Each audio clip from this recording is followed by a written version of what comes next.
안녕하십니까. 예, 오늘 찬양을 나의 등 뒤에서 찬양을 부르니까 제가 한 2000년도에서부터 한 2002년까지 이제 목회를 했었던 이 첫 번째 이 교회가 생각이 납니다. 그때 교회에서 이제 노인대학을 계속 좀 하고 있어가지고 여집사님들이 매일같이 이제 교회에 나오셔가지고 봉사하시는 일들을 월요일부터 이제 금요일까지 매일 하셨어요. 제가 이제 총각 전도사라서 제가 이제 음식 준비를 위해서 이제 농수산물 시장이라든지 이런 데를 모시고 가면 이제 도시락을 준비를 하셔가지고 이제 전도사님 먹도록 이렇게 하시고, 그분들이 이제 시장을 봐오시면 이제 그걸 가지고 이제 이렇게 노인대학을 하면서 프로그램을 운영을 하고 또 함께 또 식사 제공을 해드리고 이렇게 했던 일들이 생각이 납니다. 3년 내에 제가 그때 운전을 해가지고 처음에 장롱면허로 그 교회를 갔거든요. 근데 첫 번째 질문이 운전할 줄 아냐고 물어보시더라고요. 제가 뭐라고 답했겠어요? 네, 할 줄 압니다. 그래가지고 이제 남산 그 꼭대기를 올라가면서 이제 연습을 하고 매일같이 이제 운전을 하니까 진짜 잘하게 되더라고요. 예, 정말 도전하고 매일같이 이렇게 실천하는 게 얼마나 중요한지를 생각을 하게 되었어요. 근데 그때 집사님들이 워낙이나 막 그렇게 쉼의 시간 없이 계속적으로 봉사를 하시다 보니까 제가 이 찬미를 이렇게 장막봉의 집회 가운데 부르는데 그 수고하시는 집사님들이 생각이 나더라고요. 점점 정말 좀 힘에 부치시는 듯한 모습도 보이시고 또 여러 가지 일들이 생기는데 주님께서 정말 새 힘을 주시는, 일어나 걸어라 하시는 그 손길로 우리 집사님 한 분 한 분들을 그렇게 붙들어 주시고 또 인도해 주시면 좋겠다라는 그런 바람 때문에 제 눈물이 나가지고 이제 감동에 겨워가지고 이제 찬미했던 그런 생각이 납니다. 여러분들 함께 이 장마와 무더위 가운데 또 지내시는 동안에 안식일을 맞아서 이 첫 시간 이 주의 성전을 찾으신 그러한 모습 가운데 오늘 동일한 마음으로 또 그러한 주님께 대한 소원을 갖게 됩니다. 주님께서 우리의 새 힘이 되셔서 붙들어 주시고 또 일으켜 주시고 또 인도하여 주시게 되기를 간절히 소망합니다. 이번 한 주간 동안 여러분들은 좀 어떻게 보내셨습니까? 이제 기독교 쪽에 이제 나오게 되는 그 신문 내용을 보니까 여러분 잘 아시는 것처럼 지난 장마로 인하여서 휴교에다가 주민 대피령에다가 물폭탄으로 인한 그러한 재난 일들이 참 많이 있었죠. 그래서 파주에는 한 633mm 정도가 내렸다고 하고요. 경의중앙선 지금 용문행으로 오게 되는 그러한 열차도 지연되거나 중단되는 그런 일들도 있었습니다. 그래서 한참 심했던 날은 제가 저희 아들 아빠 찬스를 이용하기를 원해가지고 제가 막 차량 운행을 해주고 했던 기억도 납니다.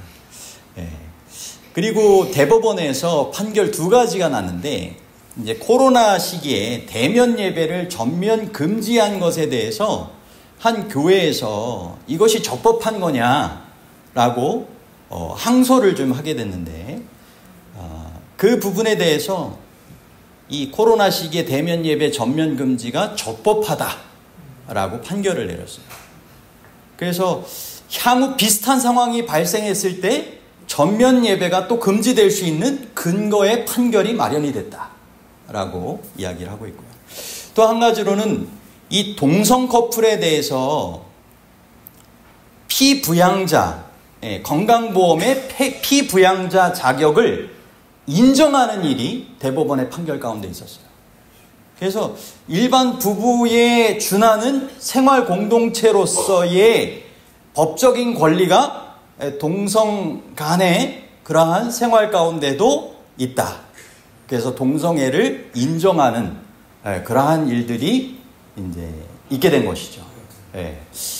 참 이런 것들을 통해 보면 이 마지막으로 점점 시대가 가고 있다라고 하는 것을 저희는 생각을 하게 됩니다.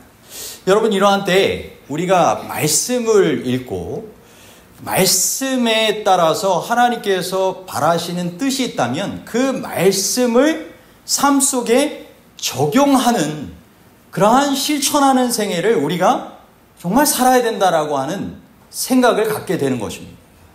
이게 정말 말씀이 삶이 되게 하라고 하잖아요. 설교자도 설교단에서 말씀을 선포하고 그 말씀이 본인에게도 적용되게 하고, 그 다음에 설교단을 내려와서부터 또 설교가 또 삶을 통하여서 이렇게 사라지도록 하는 것, 삶이 설교가 되게 하는 것, 이것이 또 설교자에게 주어진 그런 부담이자 또 주님께서 바라시는 일이 아니겠습니까? 성도님들의 삶에 있어서도 마찬가지라고 생각이 됩니다. 매일같이 말씀의 생활을 하시죠. 성경, 그리고 예언의 신, 그리고 기도력 말씀을 읽으실 수도 있고 교과 공부를 하실 수도 있습니다.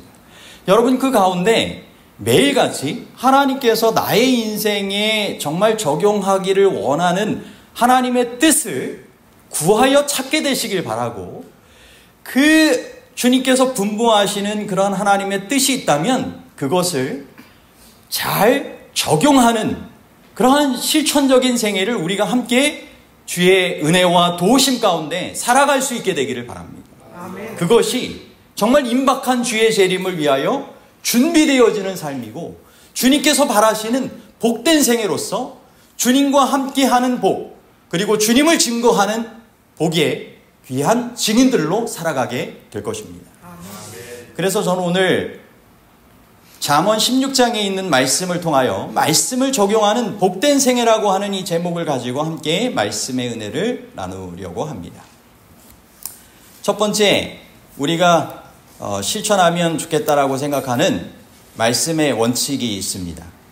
그것은 하나님을 신뢰하며 계획을 세우라라고 하는 것입니다.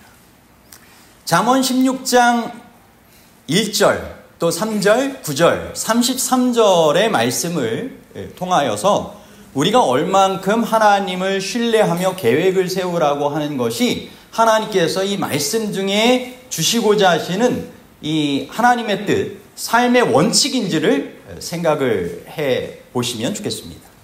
마음의 경영은 사람에게 있어도 말의 응답은 여호와께로부터 나오느니라. 너의 행사를 여호와께 맡기라. 그리하면 내가 경영하는 것이 이루어지리라. 사람이 마음으로 자기의 길을 계획할지라도 그의 걸음을 인도하시는 이는 여호와시니라. 제비는 사람이 뽑으나 모든 일을 작정하기는 여호와께 있느니라. 아멘. 여러분, 우리는 매일 이런 삶을 살아가면서 계획을 세우기도 하고 또한 목표를 정하기도 하면서 살아갑니다. 그런데 그 모든 것이 하나님의 주권하심에 있다라고 하는 것을 우리가 기억하고 우리의 모든 계획을 하나님께 맡기는, 하나님의 인도하심을 구하는 신뢰의 마음으로, 삶으로 살아가야 한다라고 하는 것입니다. 여러분, 어떤 일을 계획할 때 그 계획 속에 하나님이 처음부터 끝까지 함께해 주시도록 하나님을 초청하시게 되길 바랍니다.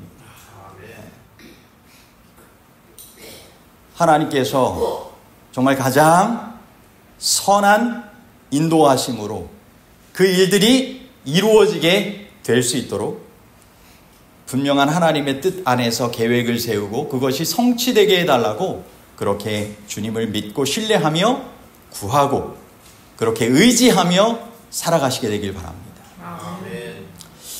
잠언 16장 이 4절 말씀이 어떤 면에서는 좀 의문스러운 말씀일 수도 있습니다. 딱 성경 말씀을 통독하시다 보면 이 말씀이 어떤 의미일까? 이런 좀 의아한 성경 말씀일 수도 있어요. 여호와께서 온갖 것을 그 쓰임에 적당하게 지으셨나니 악인도 악한 날에 적당하게 하셨느니라. 여러분, 이것을 어떻게 우리가 이해해야 될까요? 여호와께서 온갖 것을 그 쓰임에 적당하게 지으셨나니 악인도 악한 날에 적당하게 하셨느니라.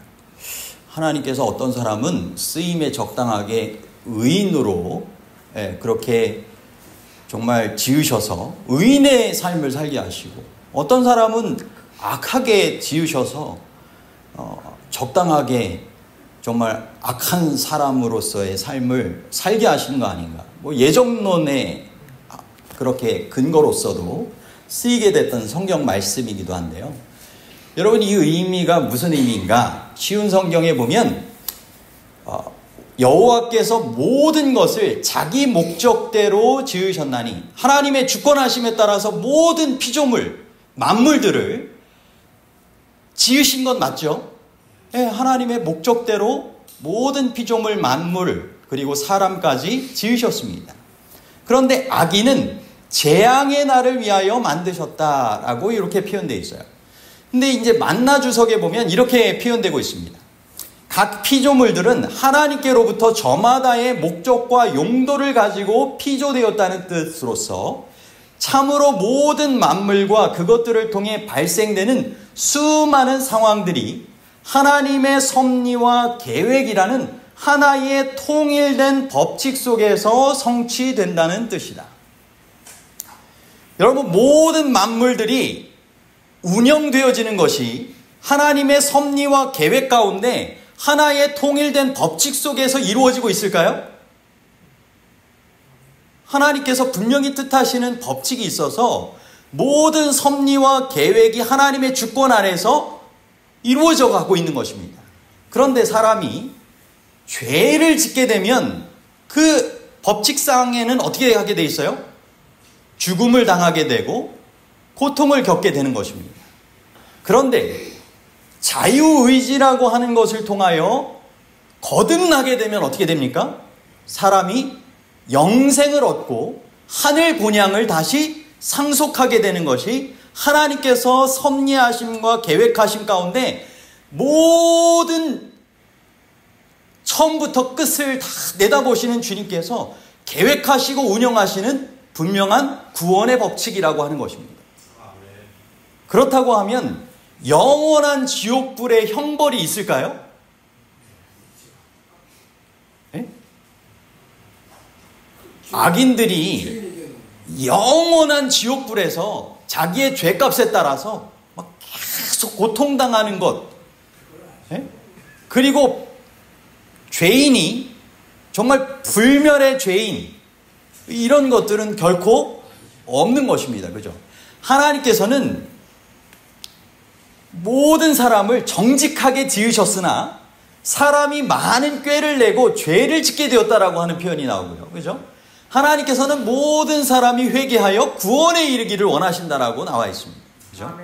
그런 것을 통해 보면 하나님께서 어떤 사람은 구원과는 먼 악인으로 만드셔가지고 악한 날에 적당하게 만드셔가지고 그렇게 살도록 예정하시고 그렇게 운명지신 것이 아니라고 하는 것입니다.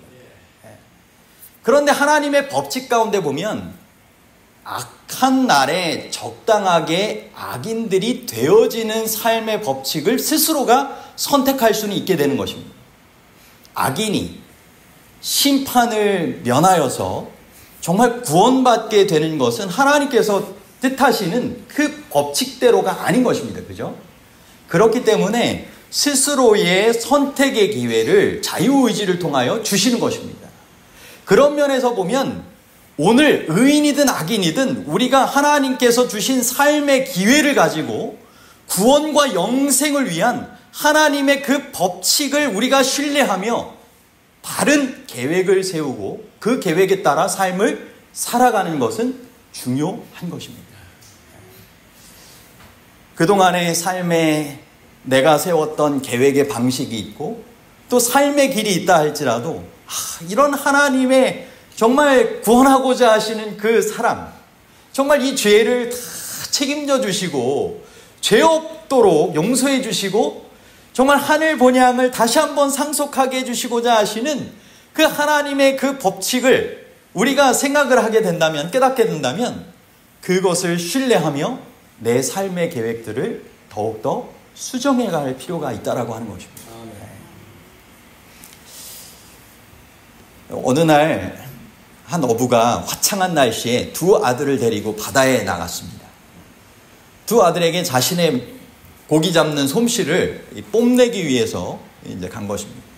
아내가 정성스럽게 도시락을 싸줘서 이제 그 도시락을 먹고 오후가 되자 바람이 불고 폭풍우와 장대비가 막 쏟아지기 시작했습니다. 밤이 거의 다 돼가는데 맹렬한 파도에 도무지 방향을 잡을 수가 없었습니다. 엄청난 위기를 겪게 된 것이죠. 그런데 조금 남았던 희망마저 절망으로 바뀌려고 하는 순간 이 둘째 아들이 소리쳤습니다. 아빠, 저쪽에 저 불기둥이 보여요? 이 삼부자는 다시 한번 희망을 부여잡고 필사의 힘을 다하여 불길이 있는 쪽으로 저쪽이 분명히 사람이 있는 묻힐 것이다. 그래가지고 아무것도 잘 보이지 않는 그 폭풍우 가운데서 정말 그 희망의 불빛을 따라서 그 방향으로 그렇게 로를 저어 가가지고 가까스로 포구에 도착했습니다.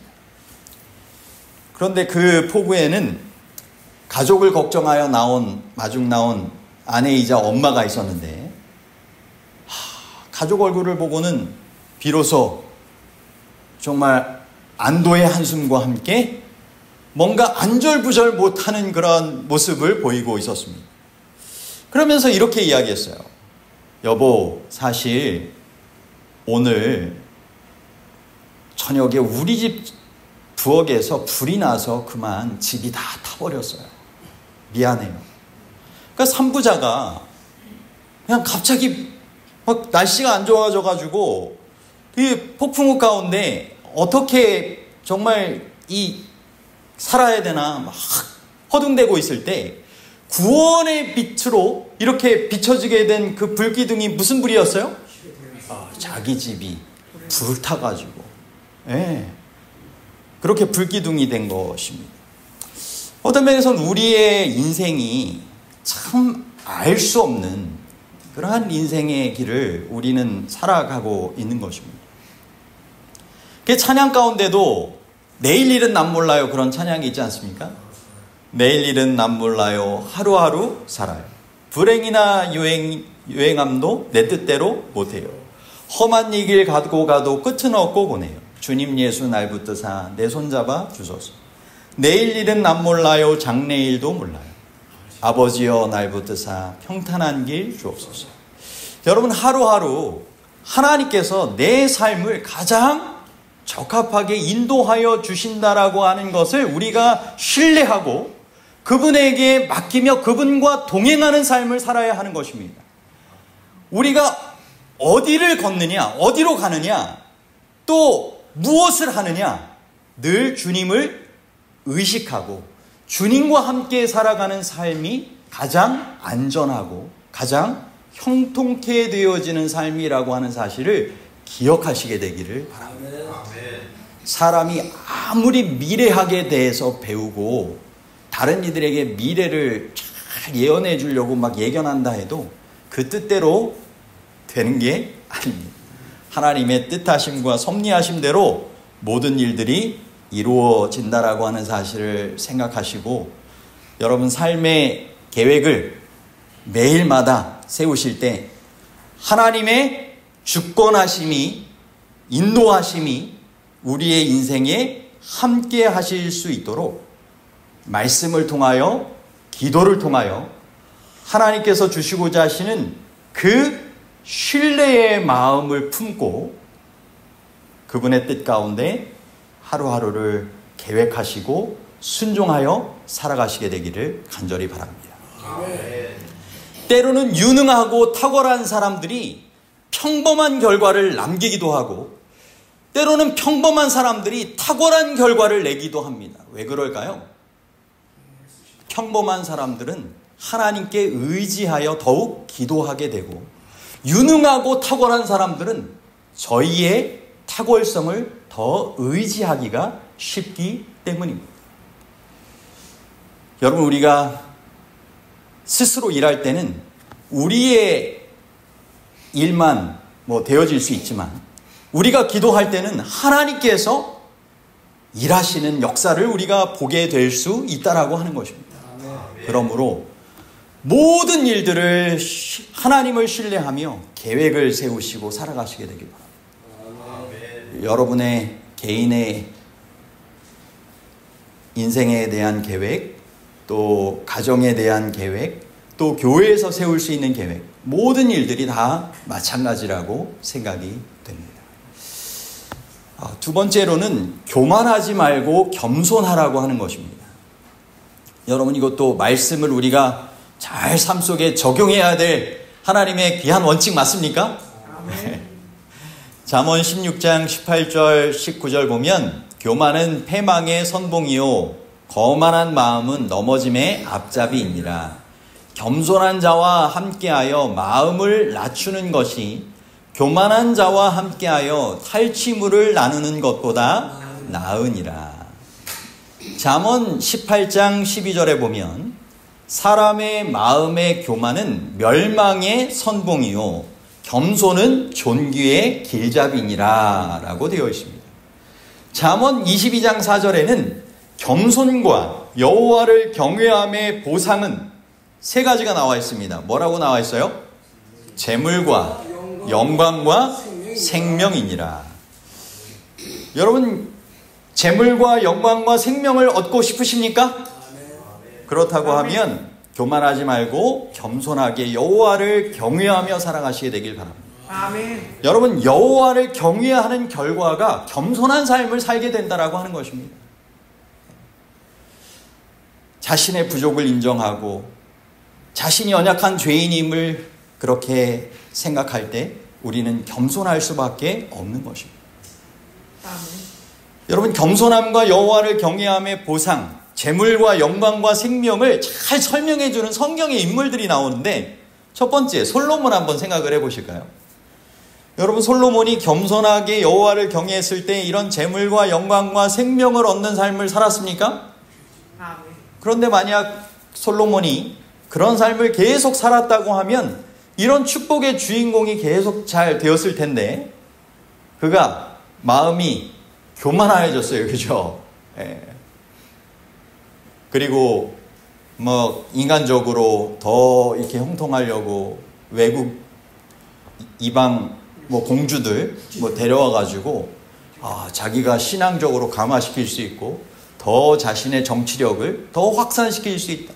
여러 생각들을 좀 품게 되었습니다.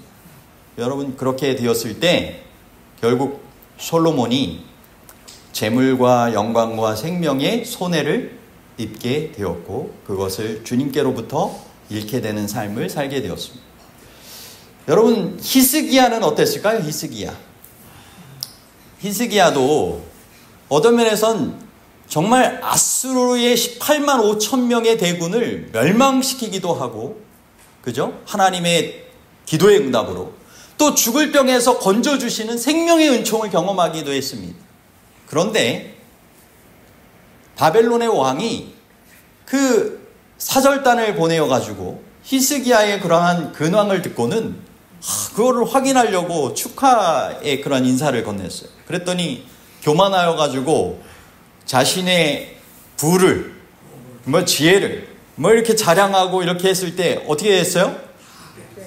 결국은 그가 주님께서 여기 겸손과 여호와를 경외함의 보상으로 허락하여 주신 재물과 영광과 생명을 잃게 되는 모습을 보게 되는 것입니다.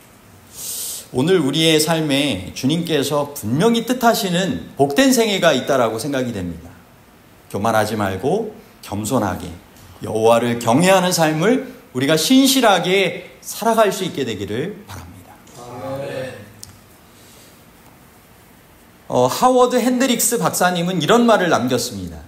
요즘 우리가 하는 활동은 대부분 공허한 삶의 고통을 달래려는 값싼 마취제에 지나지 않는다.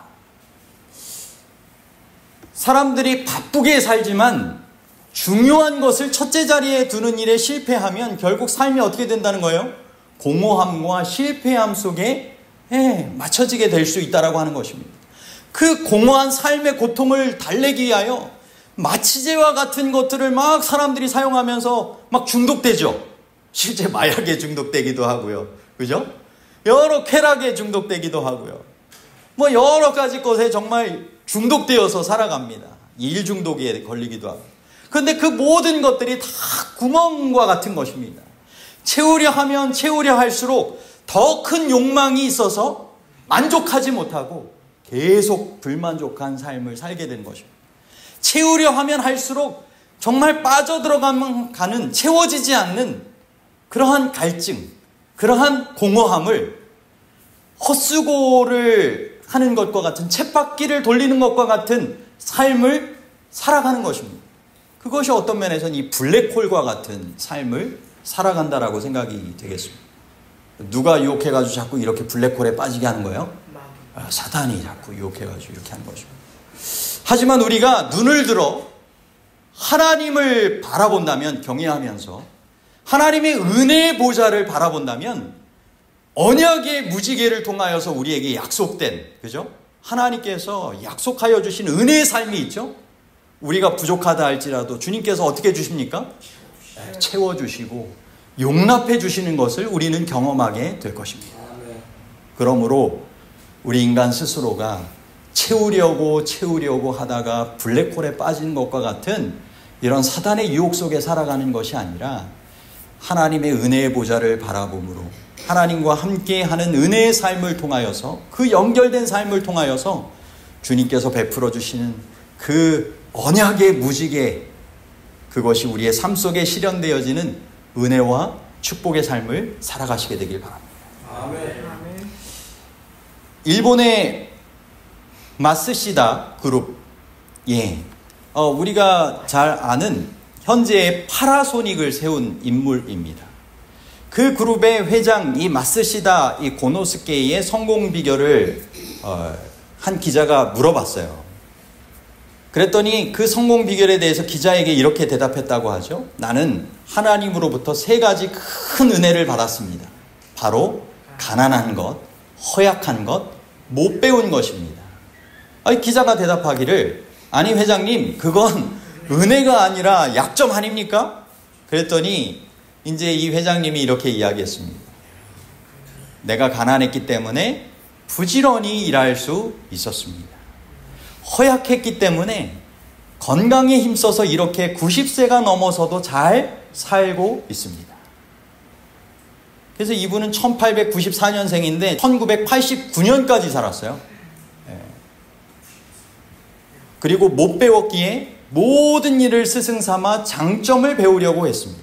그러니 이 모든 게 하나님의 은혜이지요. 여러분, 겸손한 가운데 하나님께서 베풀어 주시는 그러한 은혜의 삶이라고 그거를 받아들이면서 가난했지만 부지런하게 살아가게 되었고, 허약했지만 건강에 힘써서 장수하게 되었고, 못 배웠지만 다른 사람들의 장점을 배우며 지혜로운 그런 선택들을 하게 되었던 것입니다. 오늘 우리가 더욱 정말 교만하지 말고 겸손한 삶을 주님 뜻 안에서 함께 잘 살아가면 좋겠습니다. 사도행적 279쪽에 이렇게 권면합니다. 발걸음마다 권고를 받아야 할 필요가 있으면서도 그리스도의 겸손을 배우지 아니하고 자신들의 힘으로 영혼들을 지도하는 자들을 통하여 원수는 쉽게 역사한다. 기도 88쪽에는 사탄은 기도하는 자를 정복할 수 없다. 원수는 주님 앞에 기도하며 동행하는 그리스도의 겸손한 제자들을 정복할 수 없다. 그리스도께서 사악한 자들의 공격으로부터 자신을 피난처로, 은신처로 개입하신다. 아멘. 여러분, 원수의 그러한 역사 가운데 정복당할 수 없는, 정말 주님과 함께 동행하는 그러한 삶, 주님께서 정말 원하셔서 주님의 일에 쓰임받도록 그렇게 살아가는 삶은 교만하지 말고 어떻게 되는 삶이에요?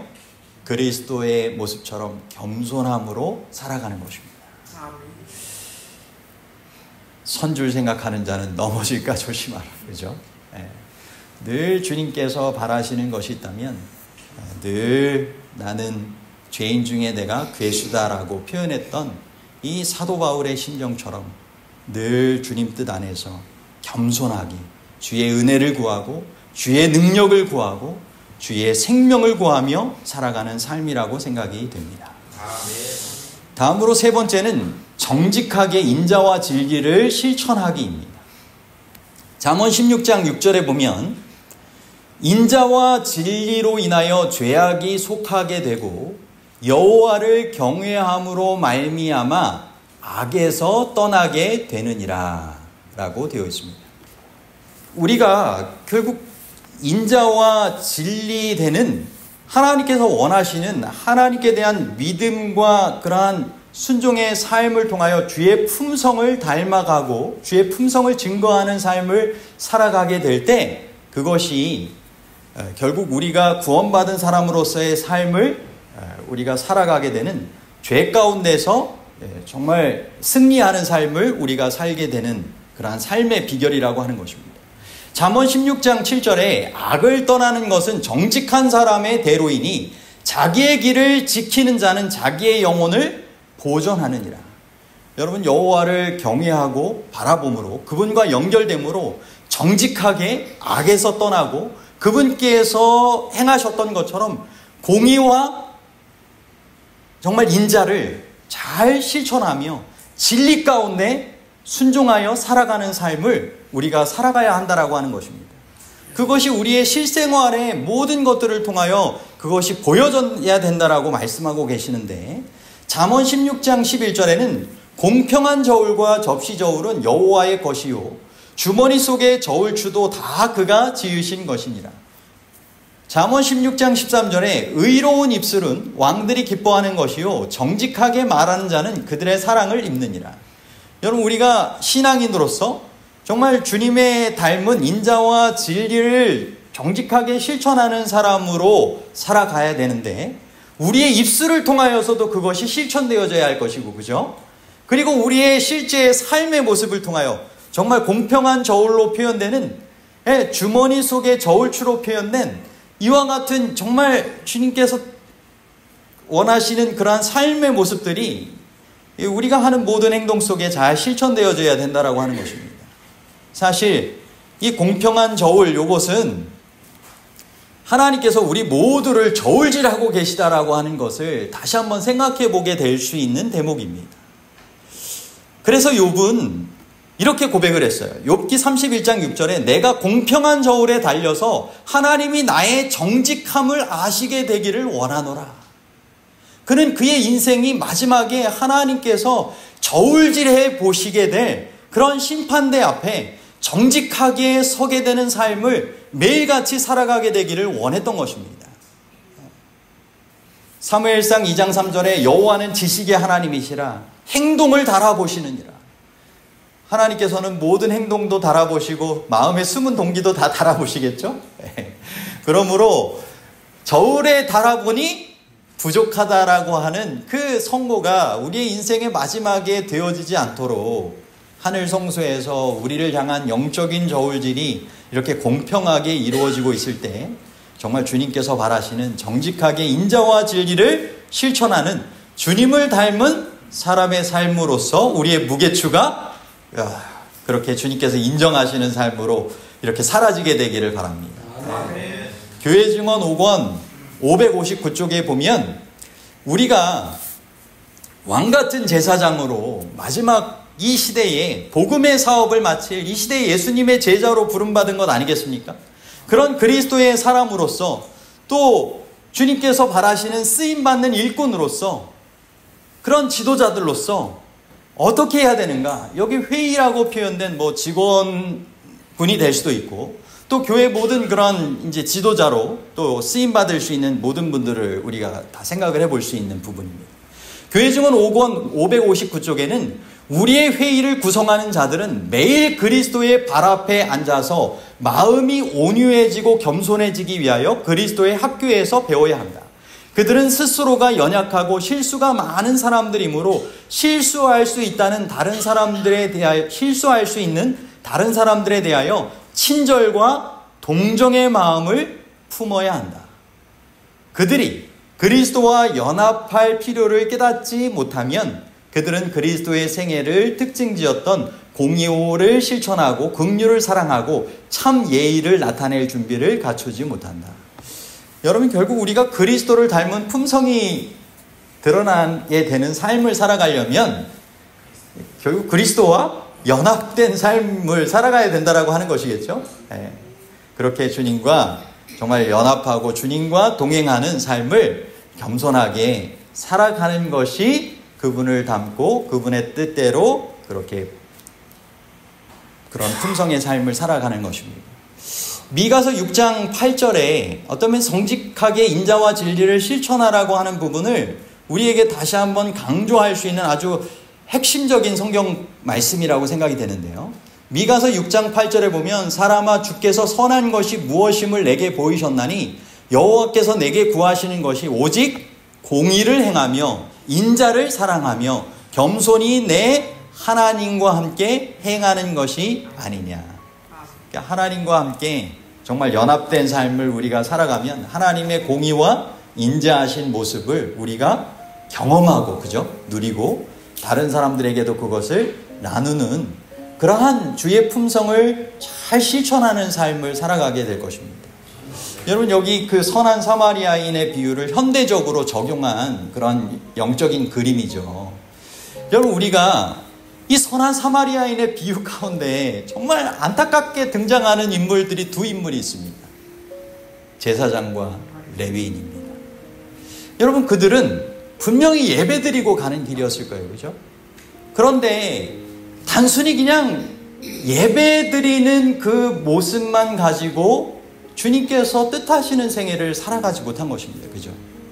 우리의 실생활에 이것이 정말 선한 사마리아인의 그런 비유의 모습처럼 내 이웃으로 주님께서 허락하여 주신 가족과 성도와 이웃을 대하여 그렇게 주의 사랑을 예배를 통하여 경험을 했다면 그 사랑을 나눠주는 그런 실천의 삶이 우리에게 필요하다라고 하는 것을 분명하게 강조하고 있는 율법의 근본 정신이 사랑이라고 하는 것을 우리에게 강조한 그러한 말씀이죠. 오늘 우리의 소그룹들이 정말 이런 실천적인 그러한 삶을 잘 살아가게 되는 그러한 실천의 장소가 되면 좋겠다라고 하는 바람으로 우리가 함께 지금 단톡방을 통하여서도 그런 말씀을 좀 정리하면서 나눴었는데, 우리가 어떤 면에선 서로가 한 주일의 생애를 살아가는 동안에 다 같지 않은 환경과 처지에서 살아갑니다. 그런데 그 가운데 정말 하나님으로부터의 그런 위로와 격려와 정말 축복이 필요한, 회복이 필요한 그러한 분들이 우리의 주변에 있지 않습니까? 네. 정말 서로를 대할 때 정말 예수님께서 이 땅에 오셔서 그렇게 사단 강도 만난 그런 이웃을 대하는 것처럼 그렇게 그들을 위하여 사랑을 베풀며 십자가에서 죽기까지 희생하셨던 것처럼 우리 모두도 주님 닮은 그러한 사랑의 마음으로 정직하게 인자와 진리를 삶 속에서 정말 실천할 수 있는, 내가 어려서부터 남의 모든 율법을 다 지켰습니다 이야기는 했는데 주님께서 그 이웃이 누굽니까 했더니 선행을 베푼 사람이 참된 이웃이다. 그죠? 가서 너도 이와 같이 해라. 이런 참된 율법을 지키는 삶을 살아가라고 우리에게 말씀하고 계시는 것입니다. 여러분, 우리가 잘 말씀을 적용하는 복된 생애를 우리 모두가 살아가시게 되길 바랍니다. 오늘 세 가지 교훈을 살펴보았습니다. 하나님을 신뢰하며 계획을 세우는 것입니다. 교만하지 말고 겸손하게 여호와를 경외하는 가운데 살아가는 것입니다. 정직하게 인자와 진리를 실천하는데 주님을 경외하는 가운데 주님과 동행할 때 이와 같은 삶이 실천되어 줄 수 있다라고 하는 사실을 꼭 기억하시고 주님께서 바라시는 이 복된 생애를 누리고 또 잘 나눌 수 있는 복의 통로로 쓰임받는 저와 여러분 우리 모두의 생애가 되시기를 간절히 소망하면서 말씀을 마치도록 하겠습니다. 아멘.